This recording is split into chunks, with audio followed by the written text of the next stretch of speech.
Europe 1. Et vous écoutez Culture Média sur Europe 1, 9h30, 11h avec Thomas Hill et avec votre invité ce matin, Thomas. Et oui, je suis ce matin avec Laurence Boccolini parce que ça fait 30 ans désormais que ce générique résonne dans votre télé.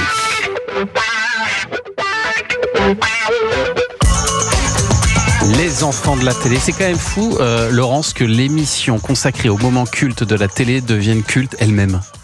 Oui, ça veut dire à quel point les gens aiment la télé. Ouais. Parce que en fait, c'est une boucle, quoi. C'est sans fin. C'est sans fin. C'est un serpent qui.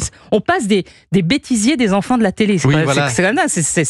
Voilà, c'est une espèce de boucle temporelle qui est assez intéressante. Est-ce que vous connaissez la date de naissance de ce beau bébé ?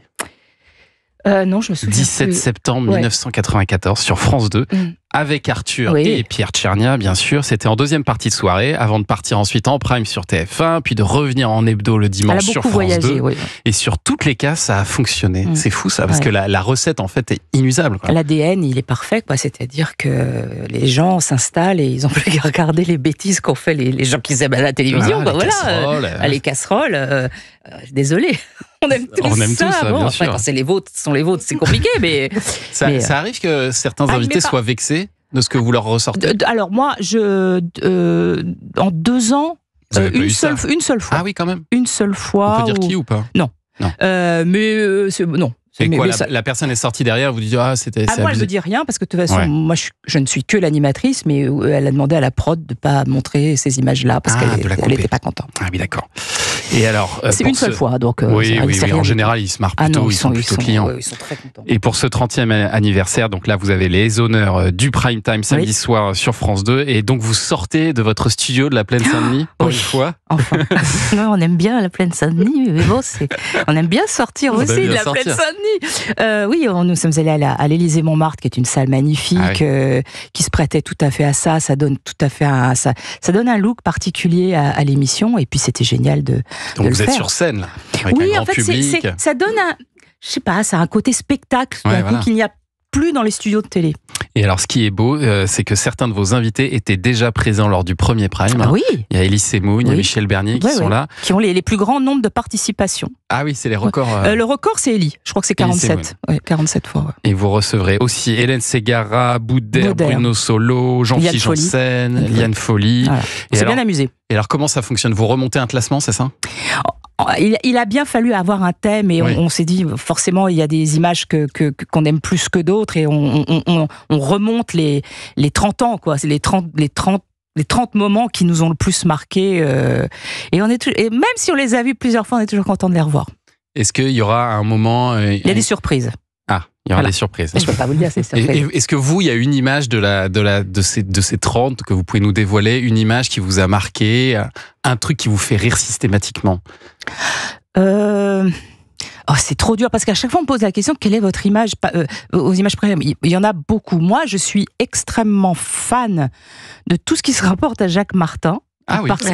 Parce que l'école des fans, à l'époque, j'étais trop jeune pour trouver ça drôle. Je trouvais ça bébête. J'étais trop jeune, mais avec le recul, c'est extraordinaire ce qu'on arrive à faire. Enfin, les mômes sont des animateurs nés, quoi. C'est des comiques nés. Donc ça, et puis le côté de la télé de l'époque, des années 80, où il y avait énormément de directs.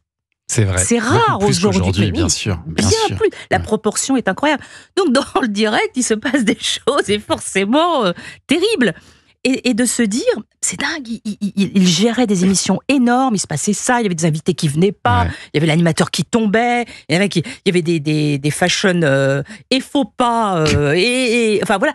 Et on se dit, le direct, ça provoque ça, quoi. La télé était beaucoup plus folle à l'époque. Et d'ailleurs, c'est peut-être un handicap pour la suite des enfants de la télé, parce qu'il y a un moment où on va tourner en boucle avec des images qui datent de cette période-là. Et c'est vrai que dans la télé d'aujourd'hui, des accidents du direct, il y en a beaucoup moins. Il y en a moins. Forcément, puisqu'on n'est plus beaucoup en direct. Alors, il y en a encore. Mais ils ont quand même Ils ont du stock. Moi, je suis toujours étonnée. Oui, ils ont du stock. Ils ont du stock. Il y a une réflexion, c'est pas une question, mais il y a un message sur Twitter d'une auditrice qui s'appelle Elodie. Cette émission, Les enfants de la télé, m'a longtemps accompagnée depuis très jeune jusqu'à aujourd'hui. Et pendant des années, j'ai cru que Pierre Tchernia s'appelait vraiment Pierre Magic Tchernia. Ah bah oui. Mais il s'appelait vraiment Pierre Magic Tchernia. Il était magique. Et alors, par contre, vos prédécesseurs à la présentation des enfants de la télé, donc Laurent Ruquier et Arthur, ils seront pas de la fête demain soir. Ils seront. Non, ils ont été invités ou pas? Vous savez pense, ça oui, mais c'est compliqué. On est sur France Télé, c'est pas facile. On m'écrit tout le temps. Ouais, vous avez pas Arthur, vous avez pas Laurent Ruquier. C'est pas simple. Oui, c'est pas ça. Ça fait pas comme ça. Il y a une petite concurrence entre les chaînes. Voilà, mais on a pensé à eux évidemment, et voilà, il y a eu beaucoup d'hommages. Et on les verra aussi, j'imagine, dans ce prime. Évidemment. Et alors, même si vous présentez les enfants de la télé depuis quelques années maintenant, votre nom, Laurence Boccolini, il sera à jamais lié à ce générique. Oui. Bien sûr, le maillon faible dont nous parlait Jean-Luc Lemoyne. Est-ce que vous avez regardé la version Vincent de Dienne sur M6? Qu'est-ce que vous en avez pensé? Moi, j'adore. Je trouve que d'abord c'est génial que quelqu'un est au bout de son rêve, parce que c'était son rêve. Bah oui. C'était au-delà du rêve, c'était une obsession.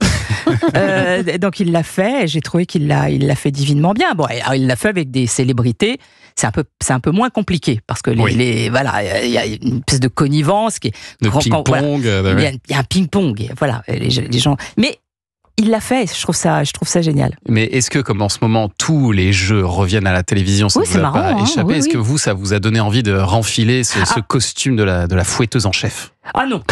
Non. Celui-là, non. Ah non, je serais incapable de le refaire. Oui. Non, j'ai rangé le costume il y a très longtemps. C'est un jeu il a plus de 21 ans. 22 ans maintenant. Non, parce que je serais une caricature. Et puis, si je devais le faire de la façon dont on l'a fait à l'époque, c'est 3 émissions par jour. C'est-à-dire, c'est pas beaucoup, sauf que ces émissions duraient 3 heures. Ah oui. Donc c'est 9 heures debout. Oui, bien sûr. Oui, une émission durait 3 heures. Pourquoi c'était aussi long? Parce qu'on avait des coupes informatiques, il fallait avoir les statistiques. Donc on sortait du plateau, la machine débitait les coupes, il fallait que je puisse dire Thomas, vous avez été le maillon fort, et puis là maintenant vous êtes le maillon faible, 30% des... On a l'informatique qui vous dit... Ça vous donnait le temps d'écrire des punchlines aussi, j'imagine? Alors, pas beaucoup, mais il fallait y penser, parce qu'on ne savait jamais ce que les gens allaient vous répondre, et parfois les gens vous répondaient des choses qui me scotchaient.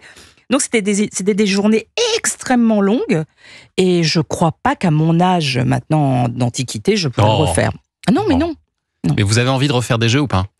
Le seul jeu que j'aurais adoré refaire, c'est Money Drop.